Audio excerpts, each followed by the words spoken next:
de número 12, vamos ler apenas um versículo da palavra de Deus, encontrado no verso de número 9, segunda carta de Paulo aos Coríntios, capítulo de número 12, e o verso de número 9. Enquanto os irmãos estão se situando, gostaria de externar a minha gratidão e alegria de mais uma vez estar ministrando em casa a confiança do Mateus Thiago, Mateus Gabriel, do Menino, da Andressa, do Departamento da Juventude, dos adolescentes, e acredito que o Senhor tem algo especial nas nossas vidas, e agradecer também por esse nosso pastor, pastor Alberto, Renata, e acredito que o Senhor já tem falado aos nossos corações. Segunda carta de Paulo aos Coríntios, capítulo 12, verso de número 9, quem achou, diga glória a Deus. Glória a Deus. Diz-nos a palavra, e disse: a minha graça te basta, porque o meu poder se aperfeiçoa na fraqueza. De boa vontade, pois victoriarei das minhas fraquezas, para que em mim habite o poder de Cristo. Podeis aceitar, glorificando e exaltando o nome do Senhor. Glória a Deus. Louvado seja Deus. Meus irmãos, bem na verdade, a gente pode já falar, o tema foi proposto a respeito de graça, de forma bem rápida, bem lacônica, dentro do tempo que me é dado. Quero falar um pouco sobre essa palavra que é muito conhecida no nosso meio. Se o microfone fosse facultado a cada um dos irmãos e fizesse essa pergunta, o que é graça? A maioria, eu diria cerca de 90%, afirmaria que graça é um favor imerecido, e de fato essa terminologia, essa definição não está equivocada. Mas na verdade, a mensagem começou a ter emocional, e eu citei para os jovens uma frase que queimou o meu coração, que gostei bastante, e acredito que também abrange esse significado dessa palavra que tão somente nós falamos. Graça, eu diria que nada mais é do que o tudo dado por nada a quem nada merece. Graça é o tudo dado por nada a quem nada merece. Só o fato de você estar aqui esta noite, só o fato de você ter acordado neste dia e poder estar exaltando e glorificando o nome do Senhor, é a graça de Deus que tem se manifestado na sua vida e na sua casa. Bendito seja o nome do Senhor. Entendendo bem o significado de graça, eu abordei com os jovens como Paulo tinha um grande desafio para a igreja dos Gálatas. No capítulo 5, no verso de número 4, Paulo vai combater alguns judaizantes que entendiam que a graça não era suficiente, que o sacrifício de Cristo não era o necessário para que eles pudessem se salvar. Considerando isso, Paulo vai dizer que aqueles que tentam se justificar pela lei da graça, eles têm caído, são separados de Cristo. Eu falei também para os jovens que Paulo vai combatendo alguns judaizantes que queriam implementar principalmente a circuncisão a respeito do evangelho pleno do nosso Senhor e Salvador Jesus Cristo. No capítulo 1, no verso de número 16, Paulo está surpreendido dizendo: maravilho-me que tão depressa vocês passassem daquele que vos chamou pela sua graça para outro evangelho. Para o apóstolo Paulo, todo aquele que tenta acrescentar algo no sacrifício de Cristo, dizendo que tem que cumprir para ser salvo, para ele é outro evangelho. Considerando isso, no capítulo 1, no verso 8 e 9, Paulo até afirma que mesmo que ele, o outro dos irmãos, ou até mesmo o anjo do céu descesse e nos anunciasse um outro evangelho, era para ser considerado anátema, maldição. Paulo, ele sabe muito bem quem o chamou. Paulo, ele tem convicção por que ele foi chamado. É tanto que no capítulo 1 da igreja da carta aos Gálatas, no verso de número 15, ele diz que o Senhor o chamou desde o ventre da sua mãe e o separou pela sua graça. Paulo entende que o fato dele estar cumprindo o ministério, que o fato dele estar pregando nada mais é do que graça. Foi isso que Jesus disse lá no Evangelho de João, no capítulo de número 15: não foi vocês que me escolheram, mas eu escolhi a vós. Você está aqui pela graça de Deus, pela graça do nosso Senhor e Salvador Jesus Cristo. Paulo vai definir que a lei que alguns judaizantes têm que implementar na igreja dos Gálatas nada mais serviu como guia. No capítulo 3, no verso de número 24, Paulo afirma isso. Eu gosto muito de uma definição de alguns teólogos, que eles também abrangem muito o significado da graça. Eles dizem que a graça nada mais é do que o conjunto de atributos de Deus, quando Ele resolve intervir, quando Ele resolve agir em prol da vida do homem.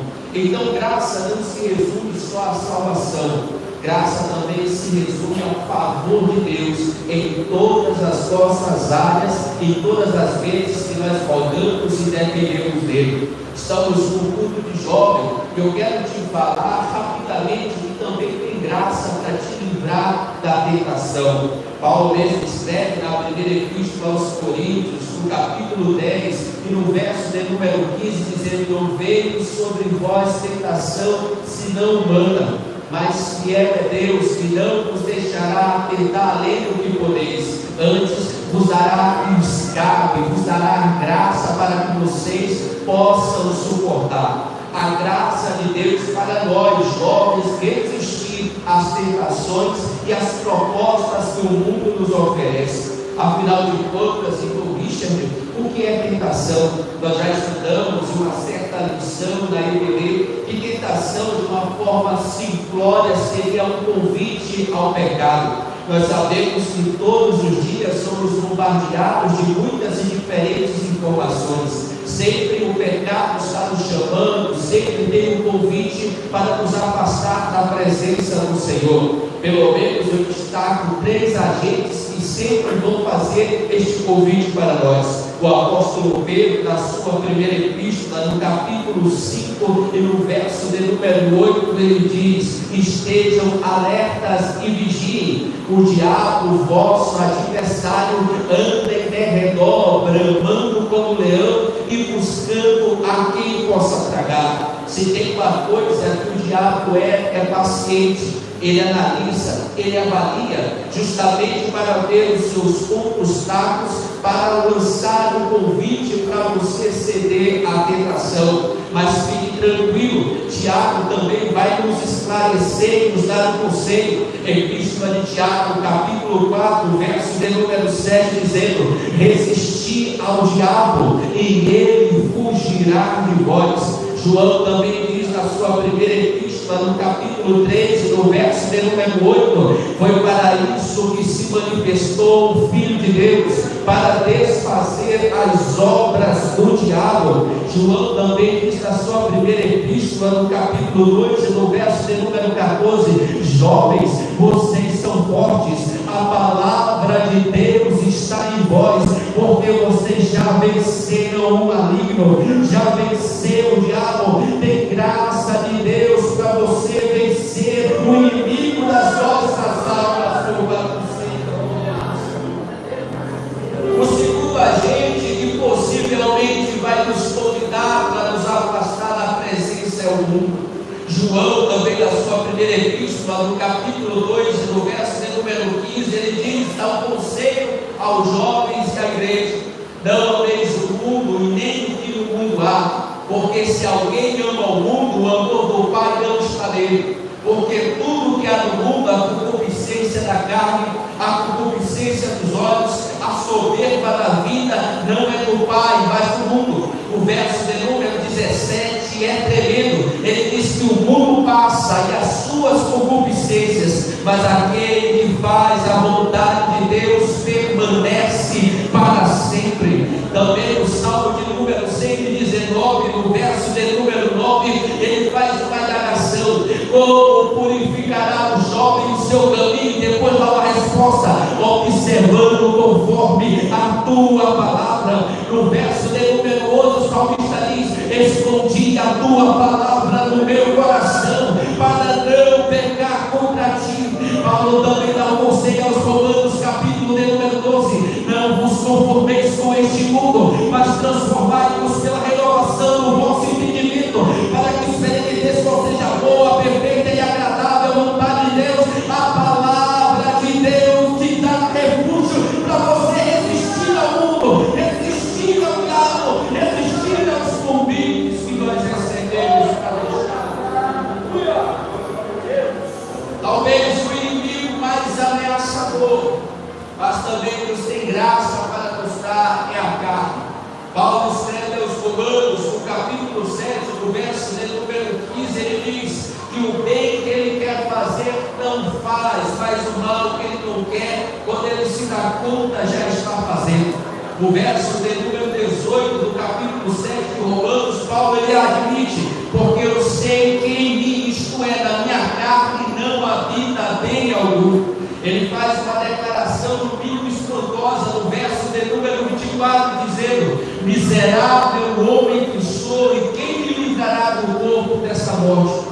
Nós sabemos que tem muitas punições naquela época antiga, mas uma das punições que me chamou muita atenção pesquisando é uma vez que alguém fosse culpado de homicídio, pegavam aquele corpo e colocavam nas costas daquele que cometeu o crime. E era muito comum ele andar pelas ruas de Roma e dizer: miserável homem que sou, e quem me livrará do corpo dessa morte? Paulo está admitindo que dentro de si há uma guerra espiritual. A carne milita contra o espírito, ambos querendo ter proeminência, querendo realmente fazer a sua vontade.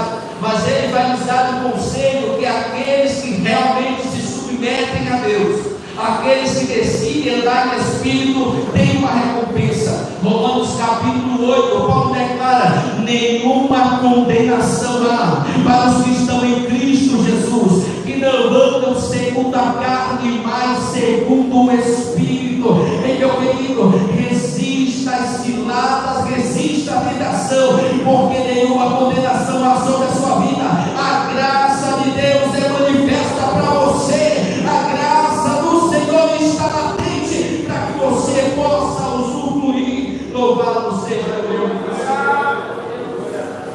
Também tem graça de Deus nos nossos sofrimentos. O texto do qual lemos, quando Paulo escreve na segunda carta aos Coríntios, no capítulo de número 12, Paulo está escrevendo uma igreja fervorosa, uma igreja que tinha todos os dons, uma igreja que me permita, você teve que pegar a ceia para profetizar, tamanho era o mover do Espírito. E Paulo já começa dizendo, no capítulo de número 12, que em verdade o homem que se no corpo não sei, ou fora do corpo também não sei, ele foi arrebatado até o terceiro céu e ouviu coisas inefáveis. Eu penso que quando a igreja estava ouvindo essa carta, eles arregalaram os olhos e ficaram surpreendidos. Que experiência que Paulo tem, que experiência Deus manifestou na vida dele. Mas no verso de número 7 ele diz que para que não se exaltasse, foi-lhe posto um espinho na carne. E Paulo diz: a saber, o mensageiro de Satanás para me esbofetear, para que eu não me exaltasse. No verso de número 8 ele diz que orou 3 vezes para que Deus tirasse esse espinho. E a resposta de Deus foi essa: minha graça te basta, e o meu poder se aperfeiçoa na fraqueza. Eu quero te falar que a caminhada cristã, infelizmente, não é só dias de festa. Infelizmente, você não vai chegar aqui sempre com um sorriso no rosto. Às vezes, me permita te dizer, você não vai ter vontade nem de orar, você não vai ter vontade nem de vir ao culto. Parece que as suas orações, quando você está orando perto da cama, o céu está de bronze. E você se pergunta, muitas das vezes, por que Deus permite certas situações, ou por que o justo sofre, ou por que o Senhor permite a gente passar pelo vale da sombra e da morte. Para alguns de nós é posto um espinho na carne. Se fosse dada a oportunidade a cada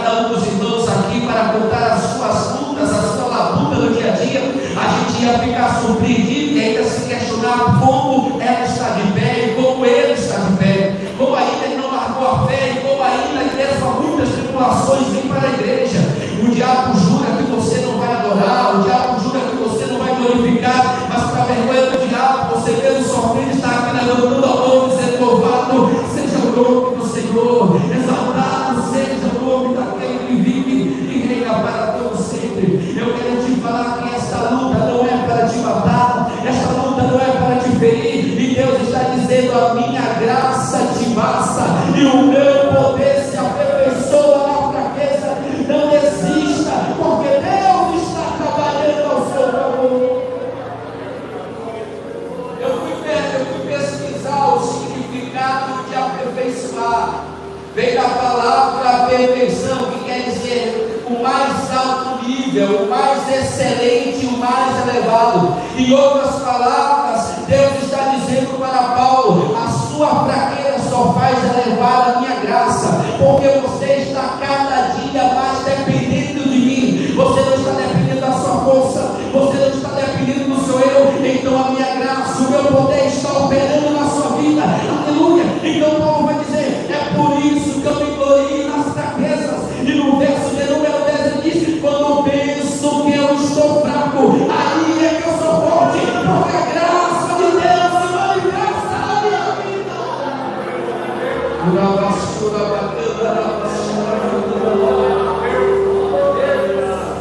Tem graça de Deus para você resistir ao sofrimento. Tem graça de Deus para você resistir ao dia mau. Tem graça de Deus para você suportar as perdas. Tem graça de Deus segurando na sua mão e dizendo: fica tranquilo que tudo está no meu controle. Eu estou no meio dessa situação e o meu nome vai ser glorificado. Quantos entendem o mover de Deus, quantos entendem a ação do Espírito, seja mortificado na graça, seja tocado pela graça de Deus.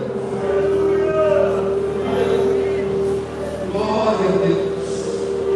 Para encerrar, também tem graça de Deus para que você desfrute da salvação em Cristo Jesus. Aleluia. Eu disse que graça é o tudo dado por nada a quem nada merece. Eu gosto muito daquela frase quando Jesus vai encerrar o seu ministério lá na cruz: ministério telestai, que quer dizer está consumado. Esta palavra já pelo menos usada frequentemente em 3 situações.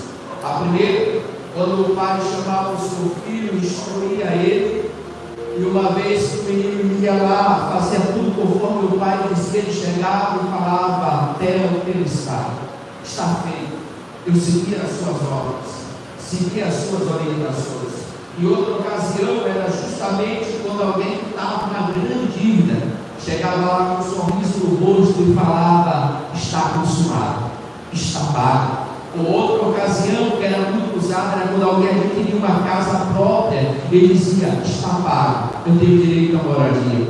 Quando Jesus disse está consumado na cruz, é como se ele estivesse falando: tudo conforme o Pai, tudo conforme o Senhor me orientou, eu fiz conforme a tua palavra, está consumado, está feito, eu segui todas as orientações. É também como se Jesus estivesse dizendo: olha, a dívida que eles não conseguiam pagar, a dívida que era no alto preço, eu estou pagando, está pago, está consumado, não compensa, não com real, não com dólar, é um preço de sangue na cruz do Calvário. É que a graça de Deus se tem manifestado e está sendo salvação a todos os homens.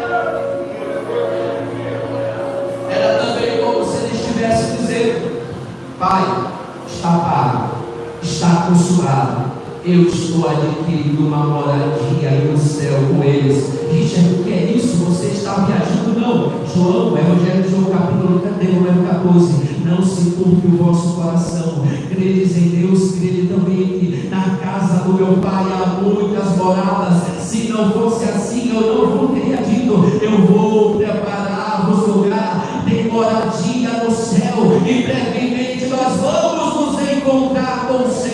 Senhor. Bendito seja o seu nome. Fica de pé em nome de Jesus.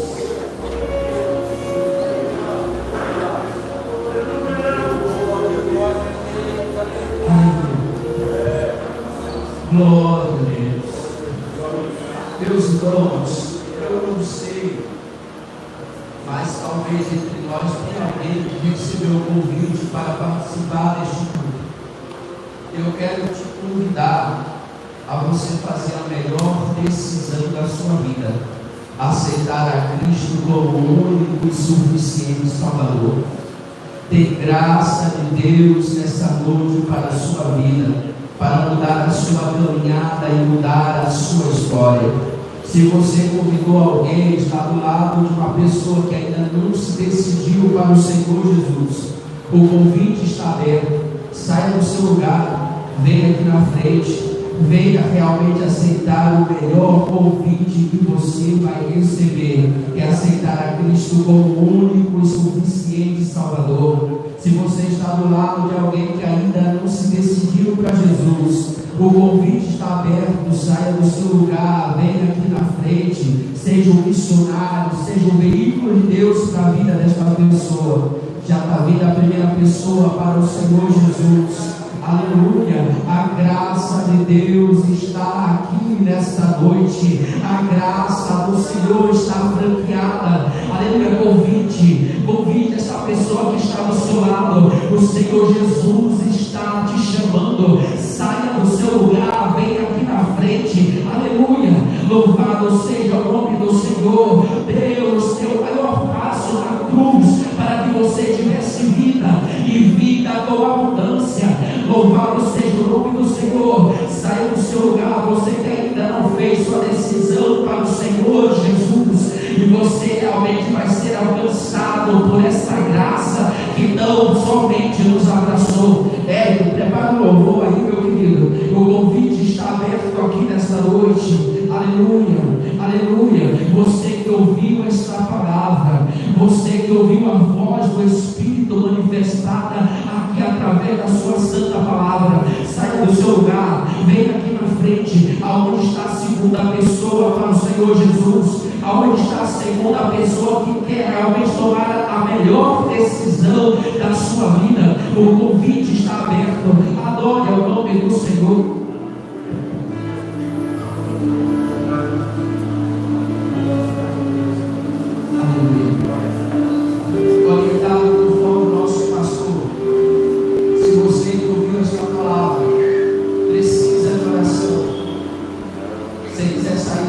Os pastores vamos orar pela sua vida. Seja por qualquer for a causa, a graça de Deus também está aqui neste lugar para te curar, para entrar com providência naquilo que você julga impossível. Se você quer uma oração, o pastor Alberto, juntamente com os pastores, vão estender as mãos sobre a sua vida para orar. E sabemos que o Senhor vai se manifestar, trazendo realmente cura e renovo para a sua vida. Aleluia, o convite está aberto, já vamos orar. Pode louvar Ele.